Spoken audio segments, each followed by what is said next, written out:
اعوذ باللہ من الشیطان الرجیم بسم اللہ الرحمن الرحیم اللہم صلی علی محمد وعلی آل محمد. ڈیئر اسٹوڈنٹس اینڈ فرینڈس، السلام علیکم.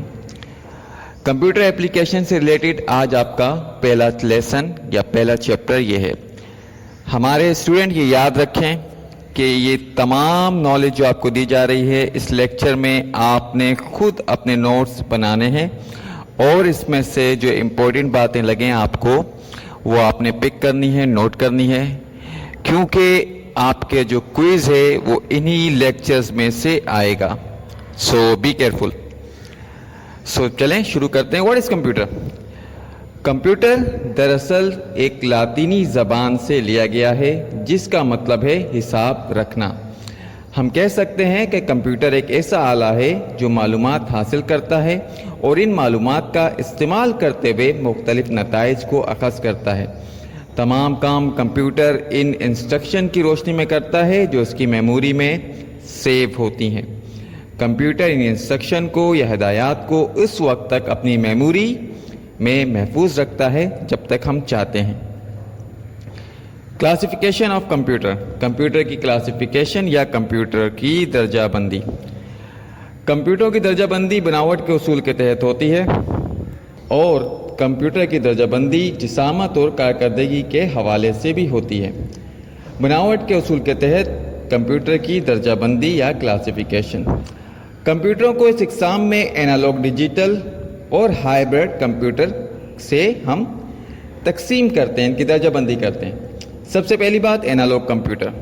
اینالوگ کمپیوٹر جو مسلسل متغیر پلیز ہوں، یا اینالوگ آپ جانتے ہیں کہ ہمارے پاس جس پہلے جو سسٹم ہوتے تھے، ٹی وی ہوتا تھا جس میں ایک ریموٹ لگا ہوتا تھا، کنٹرولر لگا ہوتا تھا، چینل جسے ہم گھماتے تھے، یا ہمارے پاس وہ ریڈیو جسے ہم گول گول اس کے اندر روٹیٹ کرتے تھے اور اس کی ویلیو چینج ہوتی تھی. یعنی کہ ایسی مقدار جو مسلسل ویریٹ ہو رہی ہو یا تغیر اس میں آ رہا ہو، اینالوگ کہلاتی ہے. اینالوگ کمپیوٹر ایسا کمپیوٹر ہے جو طبعی یا فزیکل مقداروں کی یا کوانٹیٹیز کی پیمائش کرتا ہے. مثال کے طور پر اینالوگ گھڑی، وہ گھڑی جو ہم اپنے ہاتھ میں باندھتے ہیں جس میں سوئیاں موجود ہوتی ہیں اور ہم اس سے وقت معلوم کر سکتے ہیں.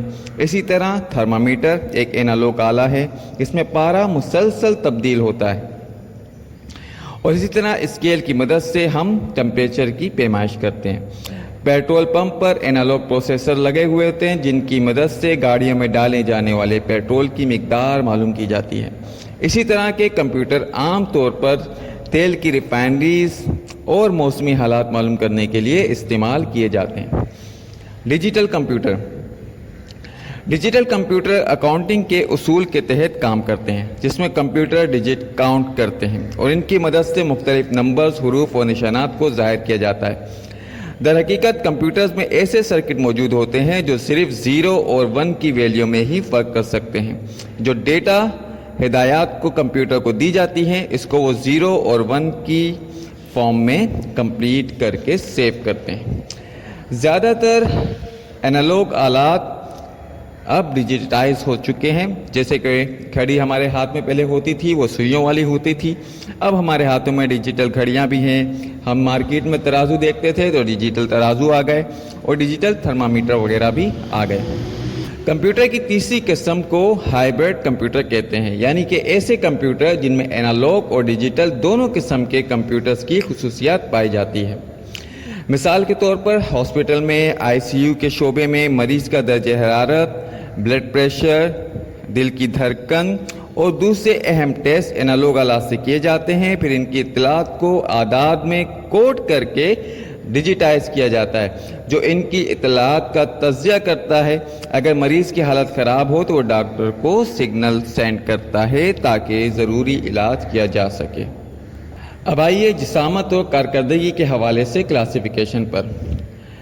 جس کمپیوٹر کی جسامت اور اس کی کارکردگی کے حوالے سے کلاسیفیکیشن میں کمپیوٹر میں مین فریم کمپیوٹر، منی کمپیوٹر اور مائکرو کمپیوٹر آتے ہیں. پہلے ہم بات کرتے ہیں مین فریم کمپیوٹرز کی.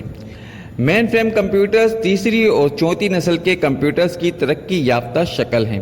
عام طور پر ایسے کمپیوٹر سائز میں بہت بڑے ہوتے ہیں اور ہدایات کو پروسیس کرنے کی انسٹرکشن کو پروسیس کرنے کی رفتار بھی بہت تیز ہوتی ہے۔ ایسے کمپیوٹر تقریباً 50 لاکھ انسٹرکشن فی سیکنڈ کے حساب سے پروسیس کرتے ہیں اور ایک وقت میں ہزاروں لوگ ایک کمپیوٹر کو استعمال کر سکتے ہیں۔ ایسے کمپیوٹر بینکوں اور تعلیمی اداروں اور ایٹمی تحقیق کے اداروں میں استعمال کیے جاتے ہیں۔ منی کمپیوٹر عام استعمال کے لیے بنائے جاتے ہیں جو کہ مین فریم کمپیوٹر سے سائز میں چھوٹے ہوتے ہیں۔ ایسے کمپیوٹر پہلی دفعہ 1964 میں متعارف کرائے گئے تھے۔ منی کمپیوٹر جسامت، رفتار اور میموری میں مین فریم کمپیوٹر سے کم اہلیت رکھتے ہیں۔ منی کمپیوٹر ایک وقت میں 10 سے لے کر 200 انسان کام کر سکتے ہیں۔ مائکرو کمپیوٹر جسامت میں بہت چھوٹے ہوتے ہیں۔ اس وقت عام طور پر بزنس، گھروں میں، تعلیمی اداروں میں مائکرو کمپیوٹر بہت زیادہ استعمال ہو رہے ہیں۔ مائکرو کمپیوٹر کو ایک انسان استعمال کر سکتا ہے، لیکن زیادہ تر کمپیوٹرز کو آپس میں رابطہ قائم کر کے لوکل ایریا نیٹ ورک یا لین بنایا جاتا ہے۔ مائکرو کمپیوٹر کی جسامت میں چھوٹا ہونے سے ان کے کام کرنے کی رفتار سے کوئی تعلق نہیں، بلکہ رفتار کا انحصار مائکرو پروسیسر پر ہوتا ہے جو کمپیوٹر میں لگا ہوتا ہے۔ مائکرو کمپیوٹر قیمت میں بہت سستے اور لاکھوں کی تعداد میں فروخت ہو رہے ہیں۔ آئیے اب کچھ مزید کمپیوٹر کی بات کر لیں۔ ایک کمپیوٹر، سپر کمپیوٹر کو ہم کیسے بھول سکتے ہیں؟ اس وقت سب سے زیادہ طاقتور اور تیز رفتار کمپیوٹر سپر کمپیوٹر ہے۔ ایک سپر کمپیوٹر ایک انسٹرکشن کو 1 سیکنڈ کے 1000ویں حصے میں پروسیس کر سکتا ہے۔ اتنی تیز رفتار حاصل کرنے کے لیے ایک سپر کمپیوٹر میں بہت سے پروسیسرز لگے ہوتے ہیں۔ اس وقت CRAY-XMP اور CRAY-2 اور CRAY-1 ماڈل دستیاب ہیں۔ آئیے اب کمپیوٹر کی جنریشنز کے بارے میں تھوڑی سی معلومات حاصل کر لیں۔ انگلینڈ میں چارلس پی بیچ ریاضی کے پروفیسر نے کمپیوٹر کی ابتدائی ترقی میں بہت اہم کردار ادا کیا۔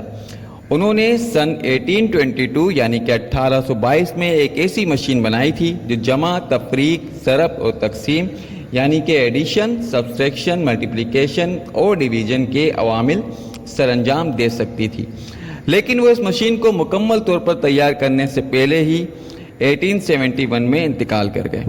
بعد میں ان کے بیٹے ایچ پی بیچ نے اس کام کو مکمل کیا اور وہ ایک ایسا کمپیوٹر تیار کرنے میں کامیاب ہو گئے جس کی مدد سے یہ سارے فنکشن سر انجام دیے جا سکتے تھے۔ آئیے فرسٹ جنریشن آف کمپیوٹر کی بات کرتے ہیں۔